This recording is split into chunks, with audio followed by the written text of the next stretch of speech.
آج جو عذاب الہی پوری دنیا میں اللہ تعالیٰ کی نافرمانی، دولت اور جائیداد سے محبت کی صورت میں نازل ہو چکا ہے، ہر فرد توبہ توبہ کر رہا ہے، کیونکہ ہمارا شیوا بن چکا ہے کہ جب ہم پر انفرادی یا اجتماعی آفت نازل ہوتی ہے تو ہم خدا سے توبہ کرتے ہیں۔ جب پریشانی ختم ہو جاتی ہے تو پھر وہی خود غرضی کی زندگی شروع کر دیتے ہیں، نہ کسی کے کام آنا، اور بس دولت آ جائے تو ہر ایک کو اپنے سے کمتر تصور کرنا، غرض کہ نہ خدا سے سچی محبت نہ اس کی مخلوق سے محبت، صرف اپنی ذات اور اپنی اولاد سے محبت کرتے ہیں۔ لیکن وہ لوگ جو خدا اور اس کی مخلوق سے محبت کرے، خدا بھی اس کو ہر عذاب الہی سے محفوظ رکھتا ہے۔ اس بار سچے دل سے ہر شخص توبہ کر لے اور دوسروں کے کام آنے کا اپنے آپ سے وعدہ کر لے تو آفت ٹل سکتی ہے۔ یہ ایسے ایک شخص کی کہانی ہے جس نے سچے دل سے توبہ کی۔ خدا نے اس کے بیٹے کو ایک درویش کی دعاؤں سے صحت مند زندگی عطا کی اور آج وہ ایک بہت بڑی کمپنی کا مالک ہے، اور اس کے والد جن کا نام رانا آصف ہے، خدا کی مخلوق سے کس طرح کام آ رہے ہیں، اس کہانی کو پیش کرنے کی جسارت کر رہا ہوں۔ میں چند ماہ پہلے ایک شادی میں شرکت کے لیے کراچی گیا۔ وہاں پر میرا دوست الطاف قادر بھی اٹلی سے آیا ہوا تھا، جس کی چند ماہ سے کوئی خبر نہیں ہے۔ ہم دونوں نے ایک روز صدر کی مشہور دکان سے نہاری کھائی، جس کی نہاری بہت مشہور تھی۔ رات کو کھانے کے لیے کوئی سیٹ خالی نہیں تھی، باہر ایک لمبی سی لائن بھی لگی ہوئی تھی۔ خیر ہمیں مالک دکان کے سامنے سیٹ خالی ہونے پر مل گئی۔ حالانکہ بہت زیادہ ریٹ تھے، لیکن لوگوں کے پاس پیسہ اپنی ذات پر خرچ کرنے کے لیے ہے، لیکن کسی غریب کو ایک وقت کھانا کھلانے کے لیے نہیں ہے۔ پھر ہم نے بیرے سے پوچھا، یہ باہر لمبی سی لائن لگی ہوئی ہے، یہ کون لوگ ہیں؟ کیا مالک کی طرف سے ان کو مفت کھانا تقسیم ہوگا؟ اس نے آہستہ سے کہا، وہ سامنے جو مالک بیٹھا ہے یہ تو کسی ایک کو کھانا مفت نہ دے۔ کافی عرصہ اسی ٹائم ایک آدمی خاموشی سے آتا اور مالک کو رقم دے کر چلا جاتا ہے، لیکن آج اس شخص کو کسی نے نہیں دیکھا۔ لائن ختم ہو جاتی ہے مگر کھانا ختم نہیں ہوتا۔ بڑی برکت ہے اس شخص کی کمائی میں، جو بھی ہے اس دور کا درویش ہے۔ خیر ہم لوگ نہاری کھانے میں مصروف تھے۔ اسی اثناء میں سادہ سے کپڑوں میں ایک آدمی بیگ لے کر مالک کے پاس آیا۔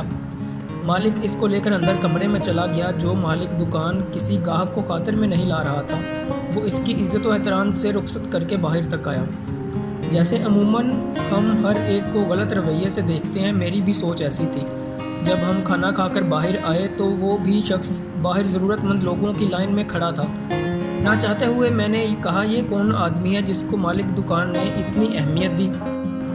وہ خود لائن میں اپنی باری میں کھڑا ہو کر کھانا لینے کے لیے کھڑا ہے۔ میں نے ضروری کام کا بہانہ کیا، کل شادی والے گھر ملاقات کا وعدہ کر کے الطاف ٹیکسی میں بیٹھ کر چلا گیا، اور اتنے میں ایک شخص ڈبے میں نہاری اور روٹیاں لے کر چل پڑا۔ میں بھی آہستہ آہستہ اس کے عقب میں چلتا رہا اور پھر اختر کالونی والی بس میں سوار ہو گیا اور ایک کوارٹر میں تالا کھول کر اندر چلا گیا۔ تھوڑے وقفے کے بعد میں نے سوچے سمجھے منصوبے کے تحت بیل دی۔ وہ صاحب باہر آئے۔ جی حکم۔ میں نے اپنا نام بتایا کہ یہاں پر قربت میں کوئی محمود صاحب ہے، ان کا پتہ معلوم کرنا تھا۔ وہ مسکراتے ہوئے بولے، آپ صدیقی ہو کر جھوٹ بولتے ہیں، آپ تو میرا پیچھا صدر سے کر رہے ہیں۔ باہر کیف بولے، کسی قسم کی امداد درکار ہے؟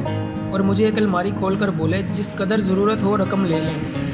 وہ الماری نوٹوں سے بھری تھی اور زیادہ تر نوٹ بڑی رقم والے یعنی 5000 والے تھے۔ نہیں جناب، آپ کی دعاؤں سے میں معقول پینشن لیتا ہوں، اس پر میرا کوئی حق نہیں ہے، میں نے کہا۔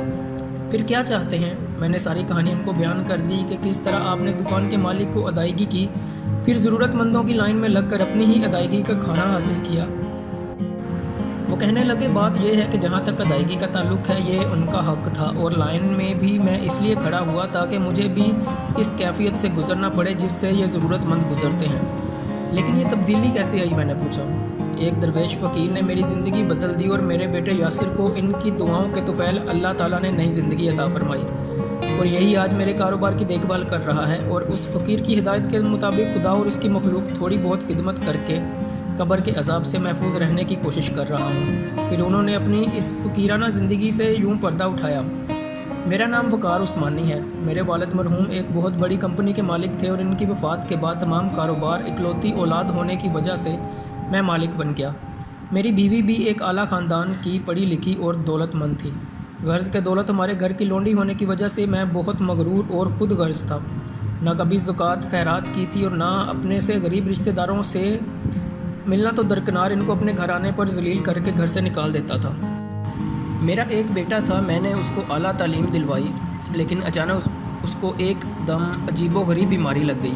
وہ زور سے چلاتا اور اس کا درد سے برا حال ہو جاتا۔ میں نے پاکستان اور یہاں تک کہ باہر کے ممالک کے ڈاکٹروں کو دکھایا، مگر میرا بیٹا چند ماہ میں سوکھ کر ہڈیوں کا ڈھانچہ بن گیا اور ڈاکٹروں نے جواب دے دیا کہ یہ چند ماہ کا مہمان ہے۔ پھر مجھے اپنے خدا کی یاد آئی اور خدا نے مجھے غرور کی سزا بیٹے کی بیماری کی صورت میں دی۔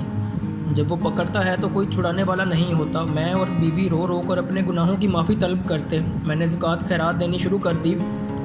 ماہ رمضان میں نے اور بیوی نے پورے روزے رکھے اور اللہ تعالیٰ سے معافی کے ساتھ یہ دعا کرتے رہے، یا اللہ ہمارے بیٹے کو کم از کم عید تک زندہ رہنے دینا۔ 27ویں رمضان میں اور میری بیوی روزہ افطاری کے لیے دسترخوان پر بیٹھے تھے کہ اچانک کسی نے بیل دی۔ میں نے باہر آ کر دیکھا تو ایک درویش نما آدمی کھڑا تھا۔ کہنے لگا، بیٹے میرا روزہ افطار کروا سکتے ہو؟ میں نے عزت و احترام سے ان کو دسترخوان پر لایا۔ روزہ کھولنے میں دیر تھی، اچانک میرے بیٹے نے زور زور سے چلانا شروع کر دیا اور رونے لگا۔ ہمیں لگا کہ شاید اس کا وقت قریب آ گیا ہے۔ میں اور میری بیوی دیوانہ وار روتے ہوئے اس کے کمرے میں داخل ہوئے اور درویش آدمی بولا، حوصلہ کرو، اللہ تعالیٰ پر بھروسہ رکھو، کچھ نہیں ہوگا، آپ لوگ باہر جائیں۔ ہم دونوں میاں بیوی روتے ہوئے باہر آ گئے۔ آوازیں آنی بند ہو چکی تھی۔ تھوڑی دیر بعد مسجد سے اذان کی آواز آئی، اللہ اکبر، اللہ اکبر۔ ہم نے روزہ افطار کیا۔ پھر ہم دونوں حضرات قریبی مسجد میں نماز پڑھ کر واپس آئے تو میری بیوی جو چند لمحے پہلے رو رو کر پاگل ہو رہی تھی، خوشی سے درویش کے پاؤں میں گر پڑی۔ عثمانی صاحب کی دعاؤں کے طفیل ہمارا بیٹا ٹھیک ہو گیا تھا۔ میں بھی ان کے پاؤں میں گر پڑا اور اپنے بیٹے کو دیوانہ وار پیار کرتے خوشی سے پاگل ہو رہا تھا۔ اچھا جناب، روزہ افطار کروانے کا بہت شکریہ، اجازت چاہتا ہوں، میرا کام ختم ہو گیا۔ وہ جانے لگے تو میں نے نوٹوں سے بھرا ہوا بریف کیس لا کر ان کے قدموں میں رکھ دیا۔ یہ میری طرف سے آپ کو نذرانہ ہے۔ انہوں نے انکار کر دیا اور کہا، یہی وہ چیز ہے جس نے تجھے غرور سے بھر دیا تھا۔ میں نے ہاتھ جوڑ کر معافی مانگی اور کہا، کوئی نصیحت تو کر دیں، خدا اور اس کی مخلوق سے محبت کرو، جاؤ ان کاغذ کے ٹکڑوں کو خدا کی راہ میں خرچ کرو۔ میں نے سارا کاروبار اپنے بیٹے یاسر کے حوالے کر دیا اور اس کوارٹر میں آ کر اپنی زندگی انسانیت کی خدمت کے لیے وقف کر دی۔